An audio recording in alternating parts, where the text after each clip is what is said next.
नमस्कार दोस्तों, सभी क्लासेस में आप सभी लोगों का बहुत बहुत स्वागत है।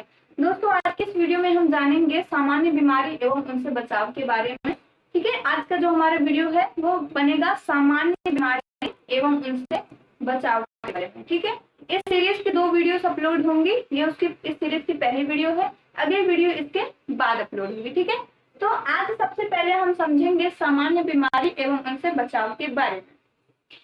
इससे समझने से पहले हमारा सबसे पहला प्रश्न ये उठता है कि हम बीमार क्यों पड़ते हैं, हम रोग ग्रसित क्यों होते हैं। तो मैं बता दूं आपको, हमारे इस पर्यावरण में बहुत से रोगों के कीटाणु पनप रहे हैं जो किसी न किसी माध्यम के द्वारा हमारे शरीर में प्रवेश करते हैं। अब सवाल ये भी उठता है किस माध्यम के द्वारा, कैसे वो हमारे शरीर में प्रवेश करते हैं और हमें रोगग्रस्त करते हैं। तो हमारे पर्यावरण में ना बहुत सारे कीटाणु, बहुत से रोगों के कीटाणु पनप रहे हैं जो किसी न किसी माध्यम द्वारा हमें रोग ग्रसित कर देते हैं। जिसमें कि पहला माध्यम हम लोगों का भोजन हो गया, दूसरा हमारा जल हो गया, तीसरा हमारा वायु हो गई। ठीक है, भोजन में कुछ जो कीटाणु होते हैं वो हमारे शरीर के अंदर जाएंगे, हमें रोग ग्रसित करेंगे। तो मान देखिए, पहला क्या हो गया, भोजन। भोजन के द्वारा कुछ रोगों के कीटाणु हमारे शरीर में प्रवेश करके हमें रोग ग्रसित कर देंगे। दूसरा हमारा जल है, जल के द्वारा भी कुछ रोगों के कीटाणु हमारे शरीर में प्रवेश करके हमें रोग ग्रसित कर देते हैं।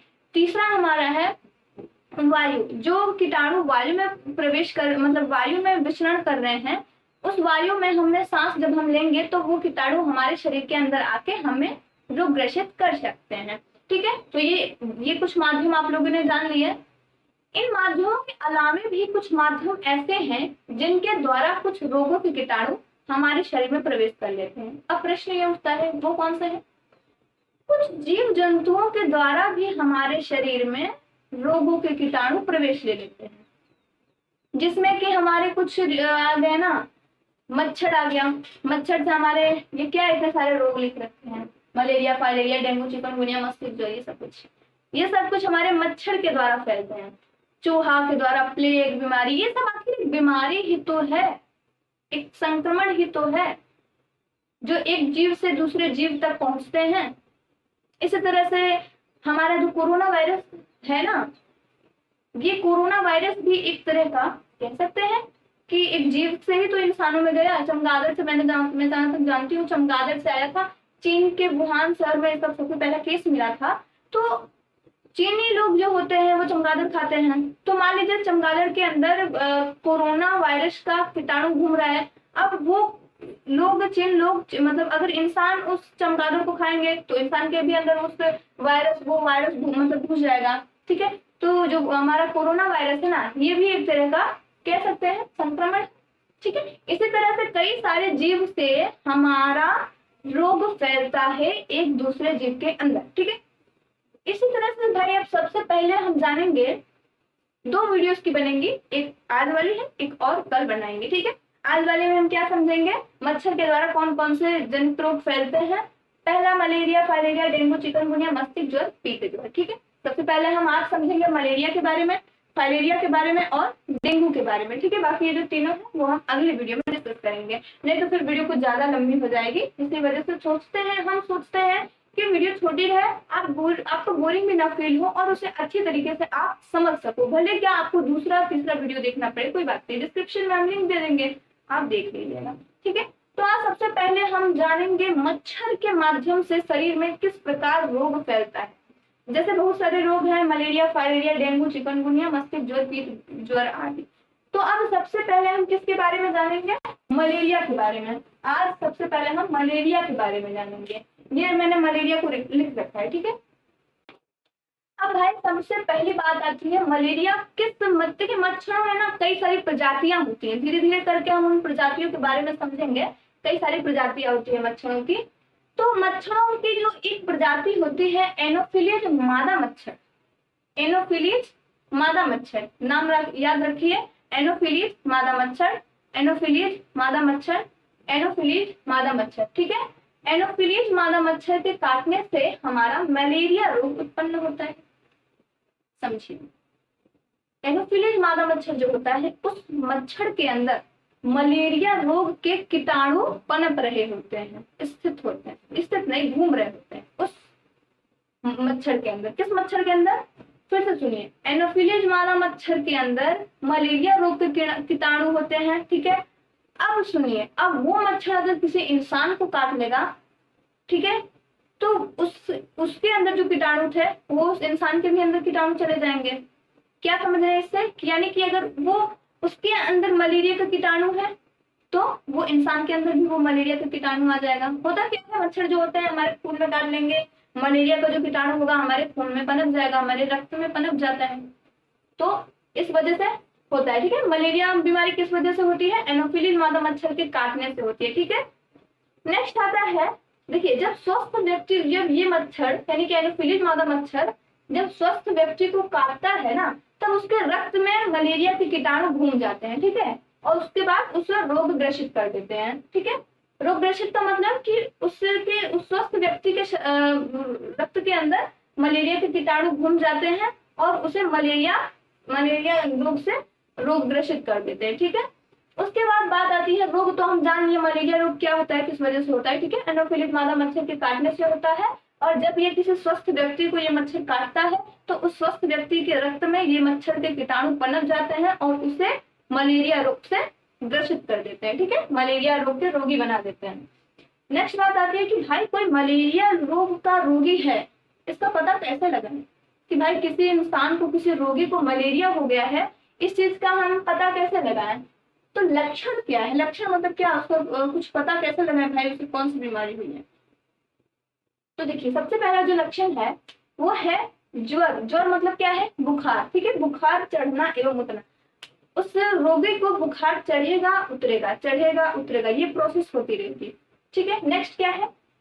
ज्वर यानी बुखार आते समय कपकपी तथा सिर दर्द का अनुभव होगा, ठीक है। अनुभव होने का मतलब लगेगा कि सिर दर्द कर रहा है, कपकपी मतलब एक कह सकते हैं ना कि हाथ पैरों का कांपना, सर्दी जुकाम जैसा लगना कुछ। दूसरा लक्षण है जी मचलना। देखिए, जी मचलने का मतलब है कि उल्टी टाइप में होना, कि जैसे नहीं होता है कि सब कहता है कि यार ऐसा लग रहा है जैसे उल्टी हो जाएगी, वही कह रहा है जी मचलना और पित्त का वमन, ठीक है। नेक्स्ट आ रहा है ज्वर उतरते, बुखार उतरते समय क्या होगा? पसीना आएगा।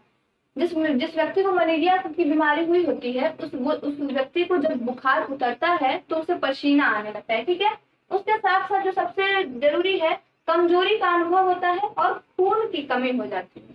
कमजोरी का अनुभव होगा उसे और उसके शरीर में खून की कमी हो जाएगी। अच्छा, अब हम लोगों ने रोग के बारे में समझ लिया, लक्षण के भी बारे में समझ लिया।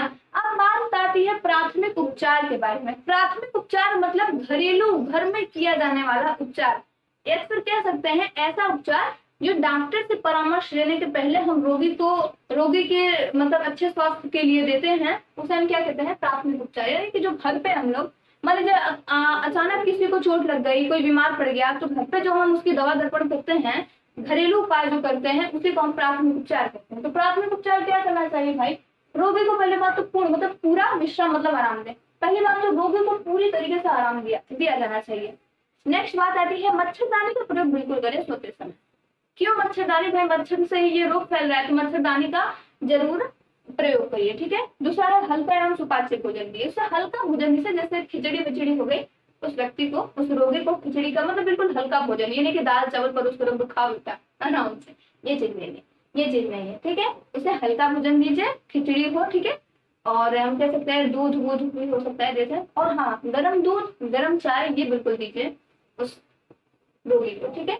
और इतनी ये बात तो भाई बिल्कुल ध्यान रखिए कि ये सारे लक्षण आपको दिख रहे हैं, आपने कुछ प्राथमिक उपचार भी कर लिए, डॉक्टर से परामर्श जरूर करवाएं इस रोगी को, ठीक है, क्योंकि बीमारी बहुत ही ज्यादा खतरनाक है, ठीक है। तो हम लोगों ने मलेरिया के बारे में समझ लिया। अब हम लोग समझेंगे फाइलेरिया कौन सी बीमारी होती है, किस वजह से होती है। तो आइए अब हम समझते हैं फाइलेरिया के बारे में।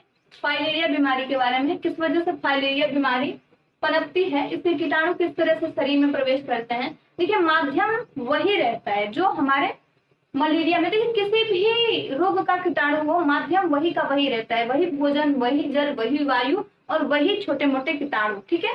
इन्हीं सभी से ये सब कुछ जो जीवाणु है, जो रोग है वो फैलते हैं। ठीक है, माध्यम वही एक ही रहता है। देखिए जिस तरह से मैंने मलेरिया के बारे में आपको बताया है, मलेरिया फाइलेरिया में ज्यादा कुछ का अंतर नहीं है, लेकिन जो एक कह सकते हैं उपचार, वो उपचार सेम ही है। लेकिन आइए सबसे पहले मलेरिया को जानते हैं। मलेरिया किस जाति के मच्छर के काटने से होता है? मलेरिया क्यूलेक्स जाति के मच्छर के काटने से होता है। क्यूलेक्स जाति का नाम याद रखिए। क्यूलेक्स जाति के मच्छर के काटने से कौन सा रोग होता है? फाइलेरिया होता है। और भाई ये जो क्यूलेक्स जाति के मच्छर होते हैं, ये होते कहाँ पे हैं? देखिए इनका स्थान जो है, इनका किस स्थान पे ये होते हैं? ये भाई अंधेरे कमरों में होते हैं। जहां अंधेरा कमरा होता है, अंधेरी जगह पे ज्यादातर होते हैं। ठीक है, और गहरे रंग के कपड़ों पे ये बिल्कुल छुपे रहते हैं। गहरे रंग के कपड़ों के बीच में छुपे रहते हैं। जो आप लोगों ने घर में जो खूंटी लगा रखी है ना, उसके पीछे ये ज्यादातर छुप के बैठे हुए होते हैं। और ये सब जो मच्छर होते हैं ना, ये रात्रि के समय में उस जगहों से निकल के इंसानों को काटते हैं और इस रोग के द्वारा उन्हें रोगी बना देते हैं। अच्छा, अब इसके लक्षण क्या है कि किसी को फाइलेरिया रोग हो गया है, देखिए पैर में सूजन आएगी, पैर जो है वो सूजन में फूलने लगेगा और चलने में परेशानी होगी, यही इसके लक्षण है। बात करें दोस्तों अगर उपचार की, ठीक है, तो सबसे पहले मैं आपको बता दूं जिसके भी फाइलेरिया रोग हुआ होता है वो सबसे पहले डॉक्टर से परामर्श लीजिए। और अगर बात करेंगे घरेलू उपाय की, तो जो उपाय मैंने अभी आपको मलेरिया बीमारी में बताया था, सेम वही उपाय आपको फाइलेरिया बीमारी में भी करना होता है। ठीक है, तो हम लोगों ने फाइलेरिया के बारे में समझ। तो दोस्तों उम्मीद करती हूँ कि आपको वीडियो पसंद आई होगी, और अगर वीडियो पसंद आई होगी तो वीडियो को लाइक जरूर कर दीजिएगा। और अगर चैनल पर नए हैं तो चैनल का फुल सपोर्ट करिए, चैनल को सब्सक्राइब करिए, शेयर करिए, जिससे कि इन लोगों के बारे में और लोगों को भी जानकारी हो सके। और कमेंट करके ये जरूर बताइए कि वीडियो आपको लगी कैसी, किस टॉपिक पे आपका डिमांड है, किस टॉपिक पे आपको वीडियो चाहिए, वो जरूर टॉपिक जरूर रिलीज की जाएगी। और चलते हैं अगली एक नई वीडियो में आएंगे, तब तक के लिए जय हिंद जय भारत।